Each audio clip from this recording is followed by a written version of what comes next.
What's going on, Punk Politics fans? I'm Aid Thompson. Ooh.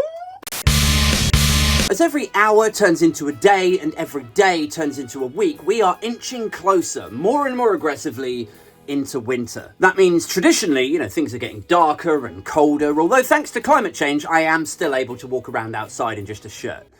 Not just a shirt, I am still wearing, boxers and jeans, mostly, when I'm wandering around. But it also means we're inching ever closer to the next general election. And that means you're going to start seeing and hearing sweetie shop policies from the governing party. Sweetie shop policies? What even is that?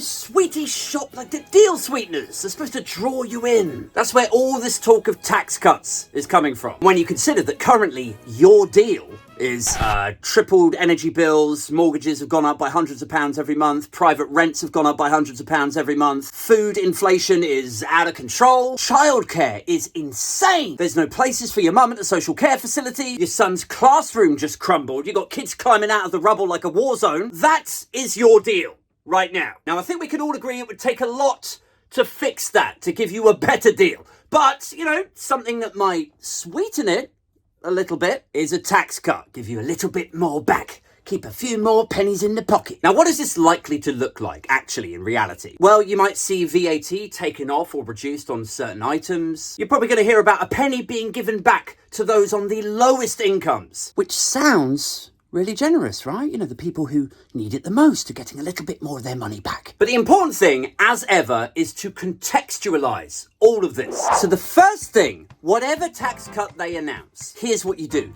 You run it through a tax NI calculator online. Doesn't matter which one. I'm not recommending any of them. There's a whole host of them you can choose from. But you put in your salary and it works out how much better off you will be after this latest tax cut. So that is the first invaluable piece of context, right? Forget all of the tabloid headlines, the Mail, the Express, when they start reporting this stuff as like, Sunak's tax cut bonanza. They'll draw him up like a cartoon, like he's Santa and dishing out tax cuts to everyone. You can see already. Forget all of that. Just work out exactly what that's going to mean for you and your family after they've implemented it. Because 99.99% of the time, these massive tax cuts, these generous giveaways, actually translate to an extra £12 a month?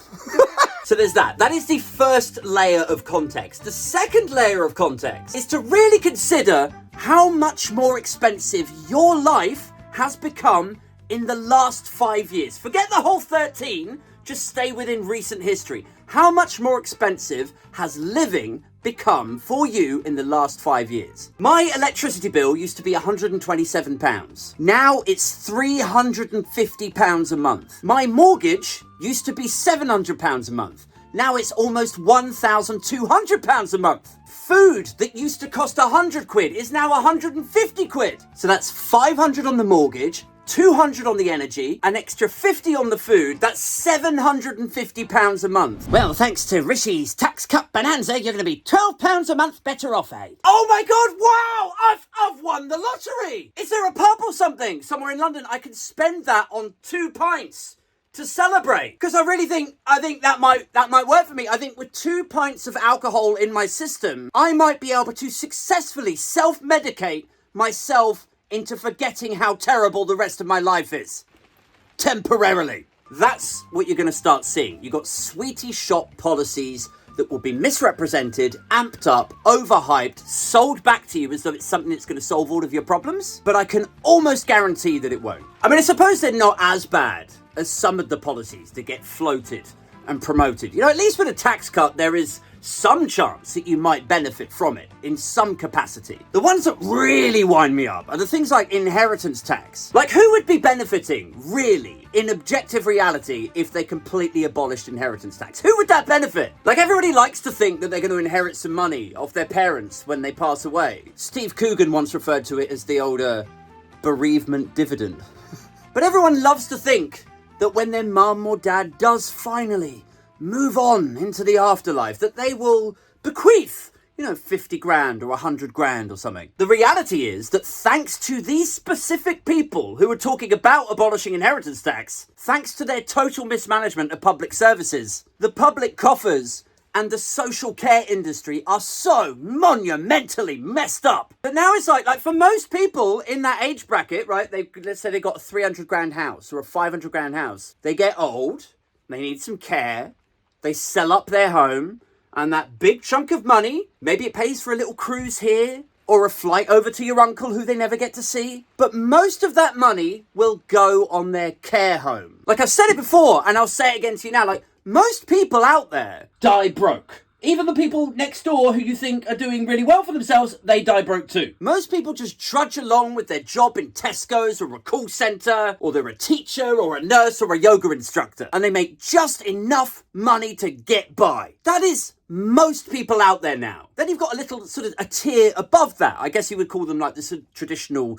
middle class homeowners. But here's what I'm saying. It's even they, when they get to retirement age, they're going to be forced to sell their home and then use that money to pay for their own care. So this idea that if they announce a sweetie shop policy of abolishing inheritance tax, the idea that any of us are going to benefit from that, much less use it as a reason to if they're going to abolish inheritance tax, well, I'm sure that I stand to inherit many, many hundreds of thousands of pounds. So yes, I'm sure that I will now vote for Concern. I was teetering a little bit there, but now, yes, I'm very much Team Blue again. But make no mistake, even though it makes no sense, even though it won't apply to you, the governing party and all of their friends in the majority right-wing press across all of the newspapers that dominate the tone of the news, they will be doing their level best to report this and misrepresent it as though it is something that you should be excited about. Anyway, that's it from me today. Just look out for these policies. I'm sure that they're coming soon. In the meantime, I got to go get the latest on this